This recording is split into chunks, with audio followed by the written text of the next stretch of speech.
Good morning সবাইকে। অন্নপূর্ণা পুজোর অনেক অনেক শুভেচ্ছা। মা অন্নপূর্ণার কৃপায় সবার ঘর যেন সর্বদা অনেক পরিপূর্ণ থাকে, ভাতের অভাব যেন কারোর জীবনে না হয়, এটাই তো আমাদের কাম্য, তাই না?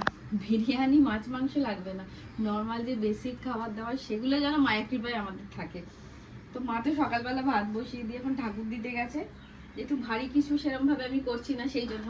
আর আমি আজ টিফিনের জন্য কি করলাম জানো তো? একদম উপমা করলাম, ফেভারিট। এই দেখো, বলতে পারো কালারটা কেন এরকম হলুদ হলুদ হয়েছে?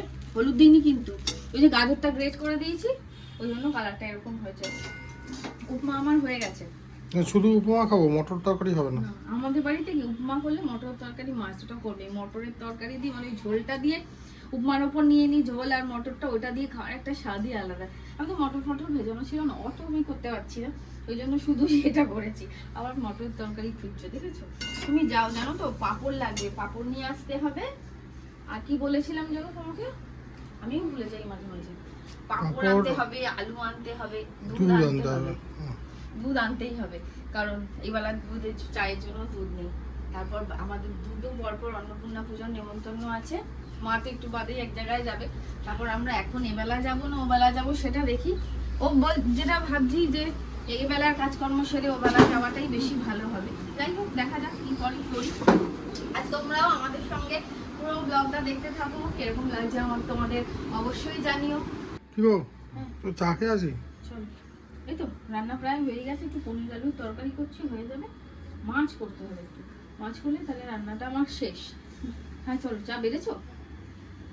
চা বাড়া হয়ে গেছে, চলো মাকে রাখো। চলো। মা একটু আলু ছুলে দিয়ে নিয়ে তারপর রেডি হয়ে মায়ের আবার আরেক জায়গায় নেমন্তন্ন পুজো, সেখানে যাবে। তুমি যখন আসবে না দেখো, এদিকে দরজাটা বন্ধ করে আসবে তো না? আচ্ছা ঠিক আছে। বেড়ালে অনেক বাচ্চা দিয়েছে, উঠোনে সেই বাচ্চাগুলো আছে, মা বেড়ালটা নিয়ে এদিক ওদিক করছে। এবার খালি ঢুকে যাওয়ার টাল করে, আর আমার এখানে যেহেতু রান্নার জিনিসপত্র এই সেই সবই থাকে, খুব কেয়ারফুলি ব্যাপারগুলোকে হ্যান্ডেল করতে হয়, নাহলে বেড়াল ঢুকে গেলে মুশকিল।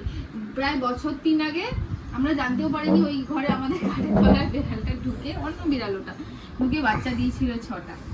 তারপরে একটু বড় হওয়ার চা ঠান্ডা হয়ে যাচ্ছে তো, মা নিয়ে চলে গেছিল, আমরা আবার সেফ জায়গায় দিয়ে দিয়েছিলাম, চলে গেছিল নিয়ে। চলো, এই যে চা ঠান্ডা হয়ে যাচ্ছে। আস্তে আস্তে যাবে। হ্যাঁ, তুই তাড়াতাড়ি এসে তাড়াতাড়ি খাওয়া দাওয়া করে নিস। আসছি। ঠিক আছে, যাও। হ্যাঁ, আস্তে ধীরে যাও, আর তাড়াতাড়ি চলেও এসো। তাড়াতাড়ি চলে আসবে। তাড়াতাড়ি বললে তো হবে না।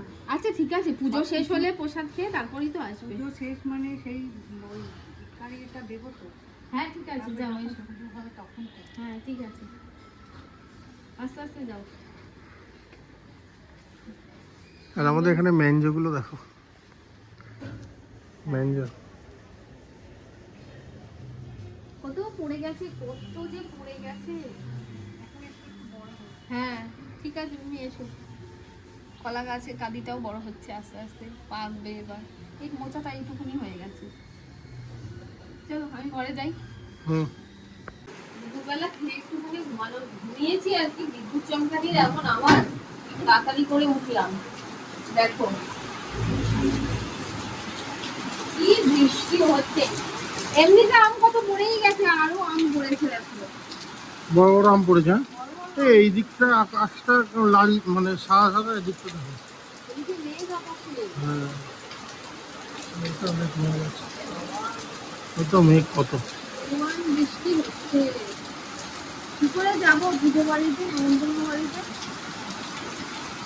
এরকম না, আমার খুব চিন্তা হয়, যাদের বাড়ির কাজ তারাও টেনশন করবে না, মানুষজন আসার কত রকম আয়োজন করে। ঠিক আমাদের বাড়ি জগদ্ধাত্রী পুজোর আগের দিন এরকম বৃষ্টি, সেই উপরে জল হয়ে হ্যাঁ গেছিল। বাবা, এমনকি পুজোর দিনও বৃষ্টি ভিডিও হচ্ছিল। করা আছে। পুজোর দিনও বৃষ্টি হচ্ছিল, আমরা রীতিমতো চিন্তায় ছিলাম যে মানুষজন আসবে কি করে, এত মানুষের অ্যারেঞ্জমেন্ট করা থাকে, একটা চিন্তা থাকে না। ভালো মানে ভালো করে বৃষ্টি হচ্ছে দেখো। ভরপুর বৃষ্টি হচ্ছে, মোটা বৃষ্টি। হ্যাঁ, আর এরকম বৃষ্টি আমাদের এখানে পাওয়া যাচ্ছে, আমাদের জল জমে না। আর এটা কিন্তু মোটা বৃষ্টি। মাও যদি একটু ছুটতে তখন কিভাবে ছুটতে, ছাতা ফাতাও নেই। মা তো ছোট মাসির বাড়িতে, আর ছাতা কি আর কেউ নিয়ে বেরোবে? এই দেখো না, এই দিকটা কি বৃষ্টি, এই দিকটার আকাশটা, এখানে তারগুলো কেমন বিচ্ছিরিভাবে হয়ে রয়েছে। কিছু করার নেই জানো তো, তুমি চটপট দিয়ে একটুখানি কড়া করে দুধটা করো। হ্যাঁ বললাম একটু কড়া করে দুধটা করো, খাই। সে যাচ্ছে। চা করে ফেলি, চলে এসো। যেমন বলা তেমন কাজ করবে বলেছে, করে নিয়ে এসছে। চলো ঠান্ডা হয়ে যাবে। দেখি, এই দেখো চা খুব ভালো বানায়। বিস্কুট খাবে? না তুমি খাও। চানাচুর বা চপ জাতীয় কিছু হলে ভালো। সিঙ্গারা বানাবো। আকাশটা কোনোটা অরেঞ্জ কালার হয়ে হ্যাঁ গেছে। হ্যাঁ হ্যাঁ, দাঁড়াও, রাজ্যে বৃষ্টিটা না পড়লে বাইরে যেতাম। বৃষ্টি পড়ছে তো। চললে কোথায়? খালি পায়ে চলে গেলে?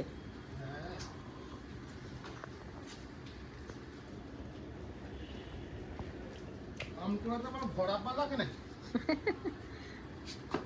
এই আমগুলো তো নরম নরম গো। রোদে গরম ইয়ে হয়ে গেছে। এটা খাওয়া যাবে। খাবে, খাওয়া কোনোটাই যাবে না বলছে, এটা খাওয়া যাবে না। দেখি দেখাও হাতে, নরম নরম কি আছে? ওগুলো না, ওগুলো মোটামুটি শক্ত হয়ে গেছে, ওই জন্য নালে অনেক পড়ে যেত। হুম, ধরো তো। ধরছি। দিকটা যাই, আকাশ পরিষ্কার হয়ে গেছে।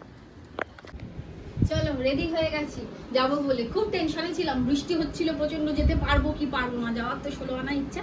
বৃষ্টি কমে গেছে, মা বাড়ি চলে এসেছে, এবার আমরা যাচ্ছি। চলো। চলো আসছি।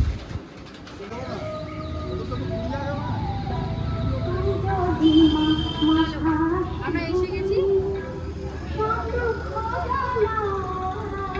সুন্দর লাগছে না লাইটিং? হ্যাঁ হ্যাঁ। হুম।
কি খাচ্ছ দেখি?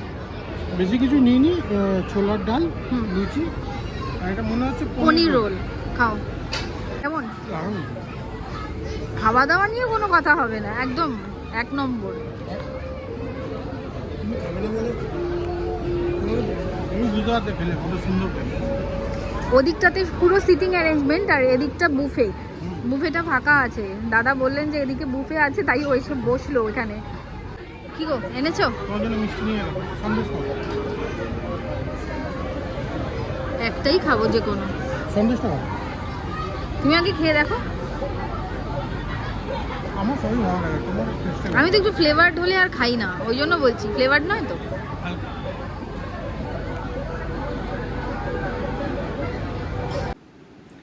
আমরা পুজো বাড়ি থেকে এই মাত্র মাত্র বাড়িতে এসে ঢুকলাম, ও টুকটাক খেয়েছে, আমি যেহেতু কিছু খাইনি, আমার খিদে পেয়ে গেছে, মা আমার জন্য ভাত ডাল আর আলু ভাজা করে রেখেছে, কারণ ফটাফট ওটা খেয়ে নেবো। 10টা বাজতে দেয়, 10টা বাজতে 10। আর আজকে ভিডিওটা এখানেই শেষ করছি। পুরো ভিডিওটা তোমাদের কিরকম লাগলো অবশ্যই কমেন্টে জানাবে, ভালো লাগলে একটা লাইক শেয়ার করে দেবে। তো চলো টাটা, দেখা হচ্ছে অন্য একটা ভিডিওতে অন্য আরেকদিন।